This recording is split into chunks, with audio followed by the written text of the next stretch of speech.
அன்பு நேயர்களே வணக்கம். இன்னைக்கு நம்ம கருடனுடைய ஒரு துதி ரொம்ப அற்புதமான விஷயம். என்ன நம்ம சாதாரணமாக நினைக்க முடியாது. ஒரு விஷயத்தை சொல்கிறேன் பாருங்க.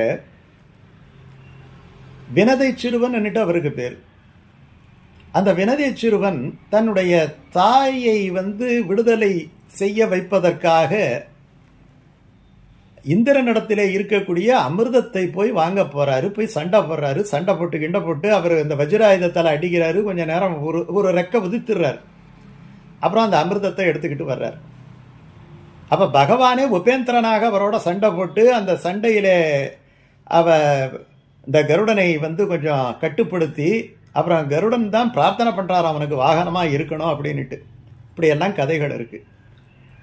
அப்போ இந்திரனிடத்திலே அமிர்தத்தை போய் வாங்கி என்னுடைய தாயினுடைய விடுதலையை நான் செய்ய போகிறேன் அப்படின்னு சொன்னாரன்னா, தாயிடத்திலே அன்பு உள்ளவர்கள் கருடனிடத்திலே அன்பு வைக்க வேண்டும். இந்த தாய்ப்பாசம் குறைஞ்சவங்க எல்லாம் கருடனிடத்திலே அன்பு வைக்க வேண்டும். இந்த தாய்ப்பாசம் இருக்கும் இந்த இடத்த. எவ்வளவு அற்புதமான விஷயம். அப்ப அந்த தாய் சொல்றாளாம். இந்த தாய் ஒரு ஸ்லோகம் சொல்றதா, ஒரு அருமையான ஸ்லோகம் இருக்கு.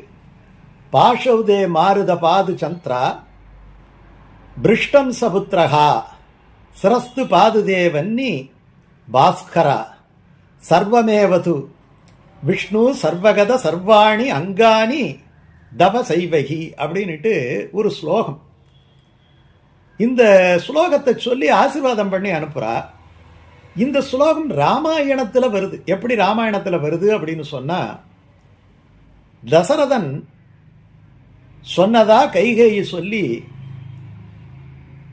ஆழுசூல் உலகமெல்லாம் பரதனை ஆள நீ போய் தாழிரும் சடைகள் தாங்கி தாங்கரும் என்ன பண்ணணும், தவமேற்கொண்டு பூழிபம் காணம் நண்ணி புண்ணிய துறைகள் ஆடி போய் நீ 14 வருஷம் கழிச்சு வான்னு சொன்னவனே உடனே இவன் விடை வாங்கிக்கிட்டு போகும்போது அம்மா கிட்ட போய் கேட்குறான், இந்த மாதிரி நான் காட்டுக்கு போறேம்மா அப்படின்னு சொல்லும் பொழுது, அப்போ இந்த வினதை தாய் கருடனுக்கு ஆசீர்வதித்து சொன்ன அந்த ஸ்லோகத்தை எடுத்து ராமனுக்கு சொல்றாளாம்.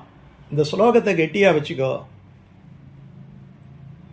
இந்த ஸ்லோகத்தை நீ ஒரு மங்கள ஸ்லோகமாக வைத்துக்கொண்டு நீ நல்ல முறையிலே காட்டுக்கு சென்று திரும்பி அரசாட்சியை ஏற்றுக்கொள் என்று கைகேயி ராமனுக்கு, சாட்சாத் பரபிரம்மத்துக்கு, அந்த பரம்பொருளுக்கு சொன்னதாக ஒரு ஸ்லோகம் இருக்குது சொன்னா, அதுவும் கருடனுடைய பெருமைக்கு சொன்னதா இருக்குதுன்னா அது எத்தனை சிறப்பு வாய்ந்ததாக இருக்க முடியும். இந்த கருட துதிங்கிறது ரொம்ப ரொம்ப முக்கியம்.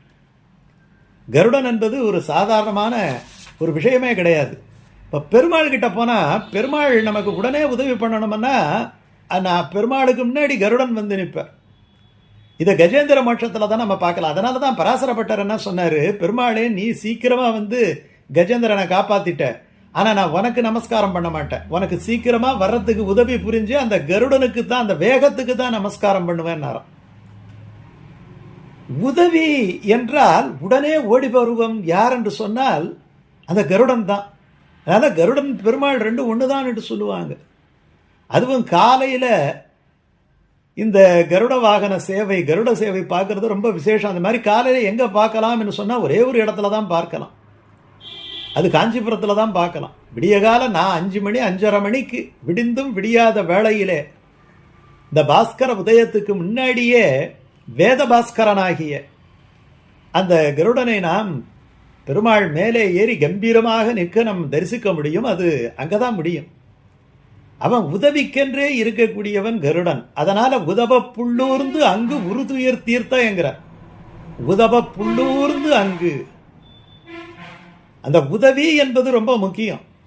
திருமல்லிக்கேணின்னுட்டு ஒரு இடம், பார்த்தசாரதி கோயில், அங்க பாசனம் பாடிக்கிட்டே வர திருமங்கை ஆழ்வார் ரொம்ப அற்புதமா இந்த கஜேந்திர மோட்சத்தை பாடுறார். மீனமர் பொய்கை நாள் மலர் கொய்வான் வேட்கையினோடு சென்று இழிந்த கானமர் வேழம். கானமர் வேழம்னா காட்டில் இருக்கக்கூடிய யானை. கானமர் வேழம் கையெடுத்து அலற ஆதிமூலமே என்று அழைக்க கையெடுத்து அலற. கரா, கரா என்ன முதலை, கரா அதன் காலினை கதுவ. ஆனையின் துயரம் தீர புள்ளூர்ந்து, இந்த இடம் தான் முக்கியம். சாதாரணமாக வந்திருக்க கூடாதா பெருமாள்? அப்போ உதவி என்றால் முதலிலே வருவது கருடன் என்பதனால தான் கருடனை நமஸ்காரம் பண்ணுறோம். அந்த கருட கம்பத்தை நமஸ்காரம் பண்ணுறோம், கருட கொடியை நமஸ்காரம் பண்ணுறோம். கருட கொடி ஏழுச்சுன்னா வெற்றி கிடைச்சிடுச்சின்னுட்டு அர்த்தம். அதனால தான் கருடனை வணங்க, பெருமாள் வணங்குறதுக்கு முன்னாடி கருடனை வணங்க வேண்டும், பெருமாளை வணங்கின பிறகும் கருடனை வணங்க வேண்டும்.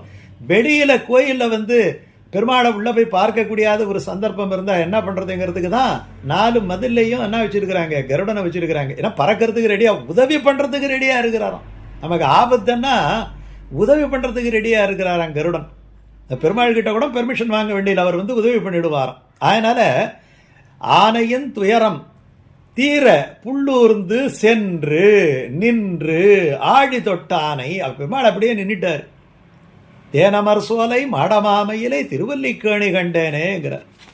அப்படிப்பட்ட இந்த கருடனை நம்ம வணங்குவதற்கான ஒரு சின்ன ஒரு துதி.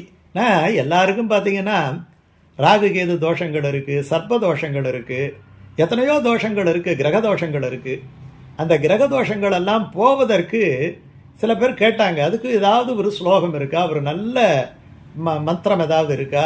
மந்திரம்ங்கிறது காப்பாற்றுறது தான். மந்திரம்ங்கிறது கடையில் மந்திரம்னுட்டு ஒன்றும் கிடையாது. மந்திரம் என்ன, எது நம்முடைய உடம்பையும் ஆன்மாவையும் காப்பாற்றி நமக்கு ரட்சையாக செயல்படுதோ அது திருநாமமாக இருக்கலாம், ஒரு பாசுரமாக இருக்கலாம், ஒரு ஸ்லோகமாக இருக்கலாம், எல்லாத்துக்கும் மந்திரம்னு தான் பேர். அந்த அடிப்படையில் சின்ன சின்ன சொற்களால் அமைந்த ரொம்ப எளிதாக பின்பற்றக்கூடிய ஒரு விஷயம் சொல்கிறேன் பாருங்க.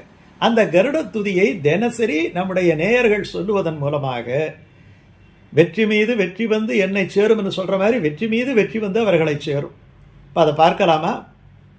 கடைசியில் அந்த மந்திரத்தை நாங்கள் கொடுத்துருக்குறோம். இப்போ அதை சொல்லிக்கிட்டே வரேன். முடிஞ்சால் அது ஏன் என்ன இடத்துல அந்த அர்த்தம் வருது அப்படிங்கிறதையும் சொல்கிறேன்.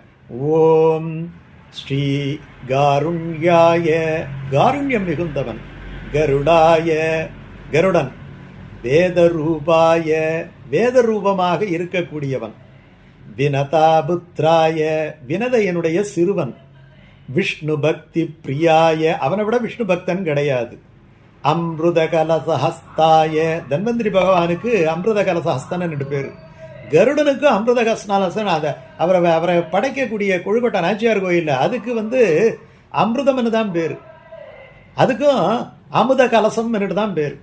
அமிர்த கலசஹஸ்தாய பகு பராக்கிரமாய அவனை விட பராக்கிரமன் மிகுந்தவன் கிடையாது. ஒரு மலையே தூக்கி கொண்டாந்து வச்சிடறான் இல்லையா கருடாத்திரி. பக்ஷிராஜாய புள்ளரையன்னு பேரு, பக்ஷிராஜாய சர்வவக்ர சர்வதோஷ சர்வதோஷ இல்லையா, விஷசர்ப, இது 2 விஷயம் இருக்கு. விஷசர்ப சர்வதோஷ நிவாரணாய, நிவாரணம் கிடைப்பது அப்படின்ட்டு சொல்லலாம், அல்லது விநாசனாய எல்லாத்தையும் அழிச்சிடறதாவும் சொல்லலாம். நிவாரணம் என்ன கொடுக்கறது, மொத்தமாக தேய்ச்சி அழிச்சிட வேண்டியதானே. பாரமாய பழவினை பற்றறுத்து என்னை தன் வாசமாக்கி வைத்தான், மொற்ற வேரோடு களைதல்னு சொல்றோம் இல்லையா. அதனால சர்வம் சர்வ விநாசனாய ஸ்வாஹா. எப்படி இந்த மந்திரம் இருக்கு பாருங்க.